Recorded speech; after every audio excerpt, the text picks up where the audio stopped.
as air pollution knows no borders. It is fueled by industrial emissions, crop burning, and vehicular pollution affecting millions across South Asia. We cannot fight this battle alone. We need regional collaboration for joint air quality monitoring and enforcement mechanisms, shared investment in clean energy and sustainable agriculture, a coordinated policy response to tackle pollution at its source. As the saying goes, we do not inherit the earth from our ancestors. We borrow it from our children. Let us act before we have nothing left to pass on to our children. Ladies and gentlemen, the clock is ticking and we have already crossed dangerous tipping points. At the heart of this crisis is inaction, which imperils us all.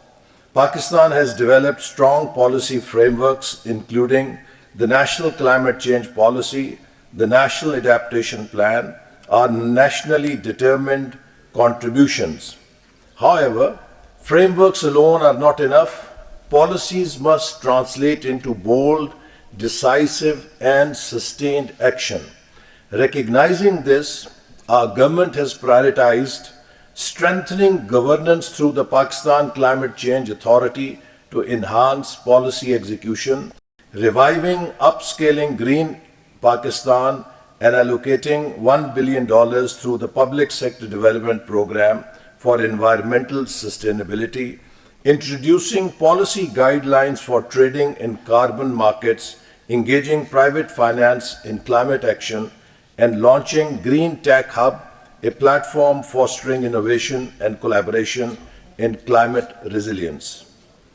As Ban Ki-moon, former Secretary General of UN, rightly said, we are the first generation to feel the impact of climate change and the last generation that can do something about it.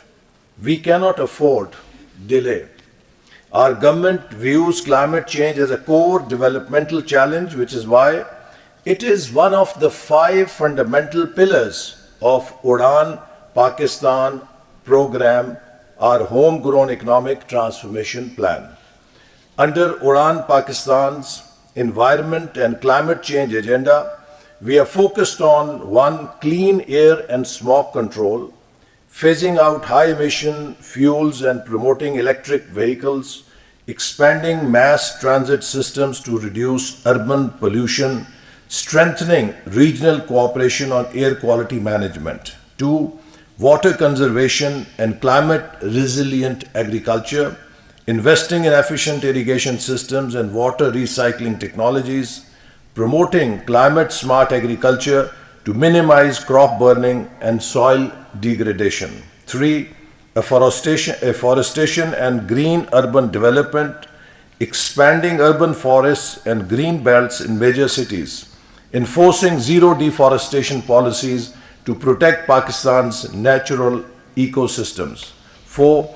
Renewable energy and green industry, accelerating the transition to solar, wind, and hydroelectric power, implementing strict emissions regulations for industries and incentivizing green technologies. And 5. Disaster preparedness and climate adaptation, strengthening early warning systems for floods and heat waves, and building climate resilient infrastructure in vulnerable areas. Ladies and gentlemen, our commitment is clear.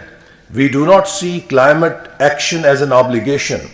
We see it as an opportunity to create green jobs, clean energy, and a healthier future for all Pakistanis.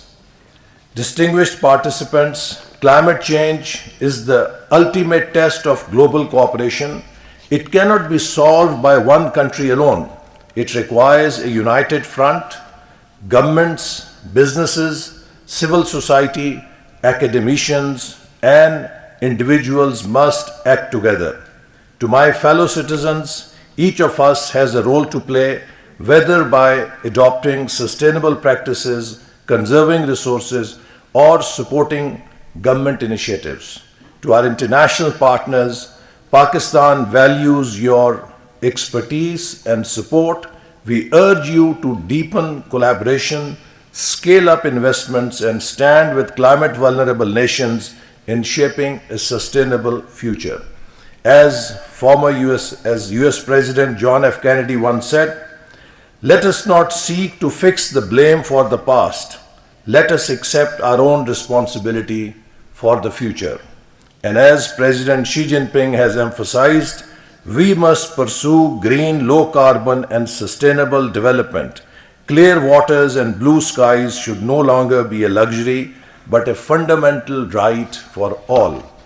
We cannot wait for others to take the lead. Pakistan must take the lead by example. Breathe life into a better future. Excellencies, ladies and gentlemen, imagine a world where the air is pure, the rivers flow freely, and our forests thrive. Imagine a future where our children can play without the fear of heat waves, floods, or toxic air. This is the future we must fight for. This is the world we must breathe into existence. Let Breathe Pakistan be more than a conference. Let it be a resounding call to action for a cleaner, greener, and more resilient Pakistan. Pakistan Zindabad. Thank you for your thoughts, Ahsan Iqbal Sahab. We would now like to invite Mr. Muhammad Yahya, UN Resident and Humanitarian Coordinator, to share his thoughts.